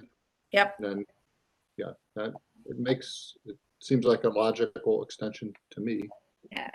We are not the two of us were not in a position to make decisions that big for the rest of the group, so we wanted to make sure it was left to the subcommittees. By the way, this should say 7, not 6 subcommittees. That's my fault. It's a typo, and you guys can tell we went back and forth between 6 and 7. So sorry, 7. Oh, I'd like to make a friendly amendment to the redefining the goals and include identifying who needs to be at the table in terms of redefining the goals and the success measures and that sort of thing. Sure. And I just wanted to ask a question, since we still have Matt Hart here. Maybe this is a good time for him to chime in with that 4th question on the list of what we asked him about what is the best way to go about presenting our recommendations to town council. Because before we go down a path where we're getting into a greater level of specificity specificity and details and really mapping ideas out. I don't know what the attention span of town council is, or what they're expecting out of this group, or how and when it's best to start a conversation with them as council members. Maybe invite one to a meeting every time. So I want to hear a little bit from Matt about what he thinks would be the best way to communicate and get our recommendations to town council before we put in too much work, into a big effort that they're just not going to be focused on.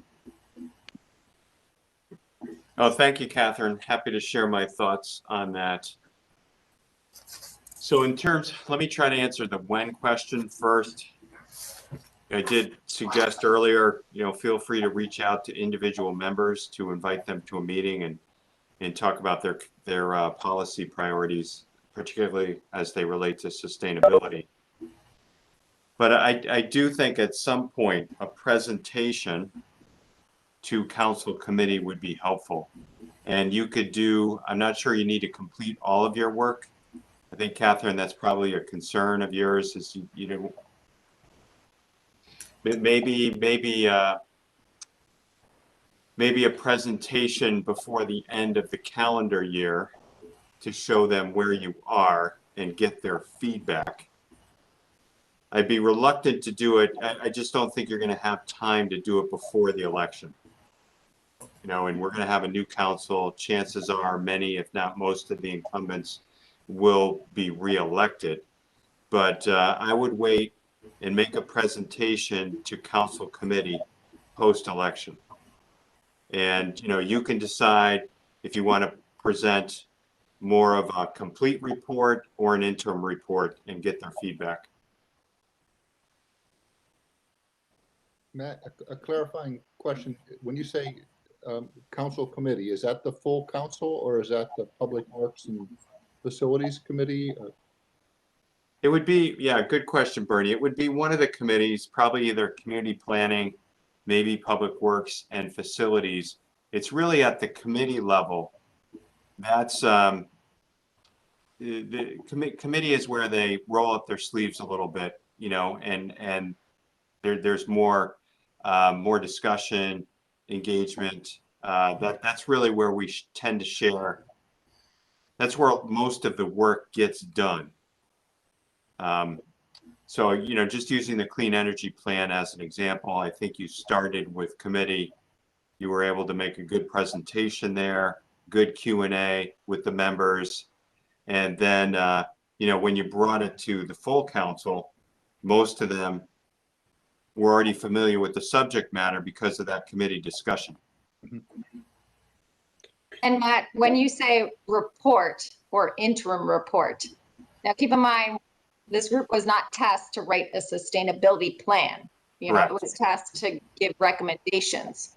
So what should that, what are in your opinion, what is that report?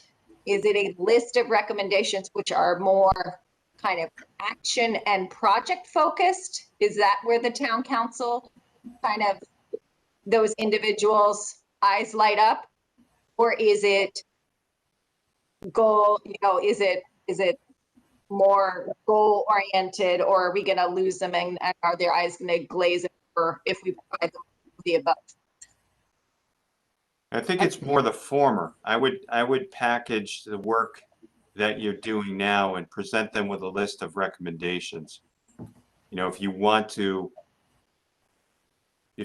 consolidate it within a written report, that would be helpful, but I don't think absolutely required. I think at a minimum, a good solid PowerPoint presentation that captures your recommendations as well as some supporting documentation would suffice. So Matt, when you talk about recommendations, would those have to be down at this level? Meaning, do we expend more calories in flushing this out and, establishing the measurable goals, outlining the alignment to the town's activities, so on and so forth? Or do we keep it high level, much like what we've shown you today? I would keep it more high level, again, thinking about your charge. Mm-hmm. And it could be a good handoff for a more permanent committee. Okay. Again, I foresee the council is going to receive a climate emergency resolution in the near future. One of the recommendations in that is going to be the establishment of some permanent type of entity. Mm-hmm. But chances are, your recommendations here could span the work of a few of our committees and commissions, as well as several departments, as they should. Sustainability is kind of the umbrella in which we operate under. Okay. I don't know if this is Preeti and Matt, if we, for example, presented at a high level the 6 goals, or the 7 goals, I guess, and then had like a deep dive on one of them. So more or less, here are the 7 high level things, and what it looks like underneath one of these, just give a glimpse of what a more detailed look would be. Yeah. Just a glimpse. That could be a good example. Yeah, that's a good example. Yeah. All right.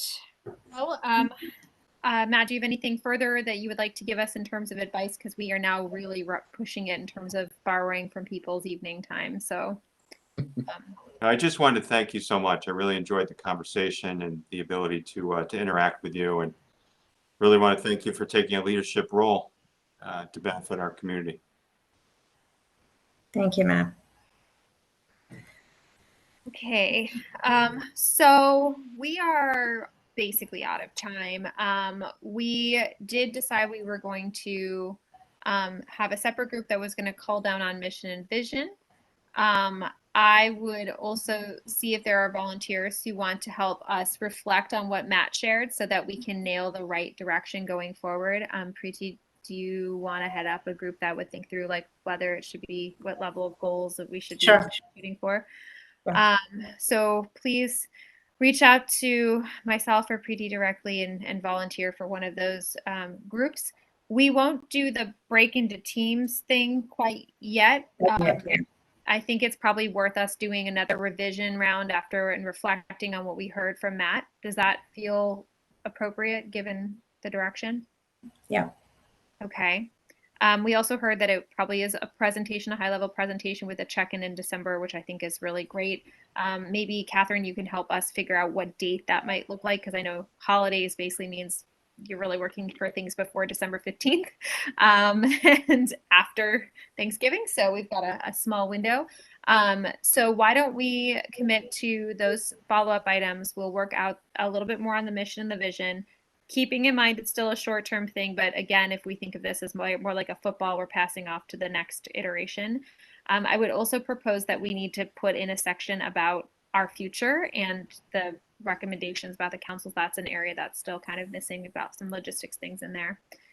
We'll make some edits based on the conversation. I have copied the chat, put the notes into the document, and we'll have some folks volunteer to help us get that presentation a little tighter to the point where we feel really good about it. And then next time, do you guys want to shoot for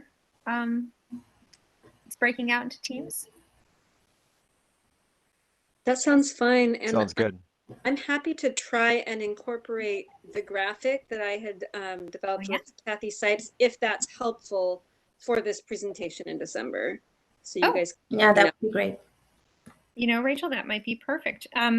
Okay, so we do actually have 2 more slides we wanted to go through that were kind of important. So I apologize, but I am going to ask you to stay, and that's because we have dates for our next meeting on that, and we just want to secure that those dates are going to work for everybody before we let you go. And that's the last item for tonight. And everybody's just going to absorb, reflect on what you've heard, and we'll get there, I swear. So yeah, Bernie, if you don't mind just flipping, getting us back in present mode, or even just The present, sure.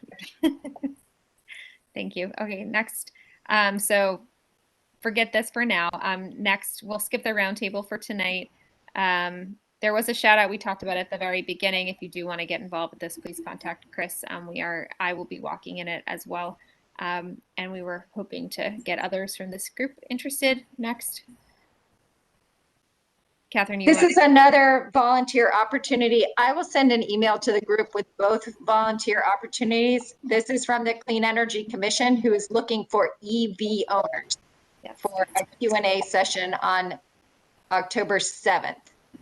So I'll send some information out, but if you're an EV owner and you think you'd like to be helping the Clean Energy Commission, let me know. And that EV would be plugins as well.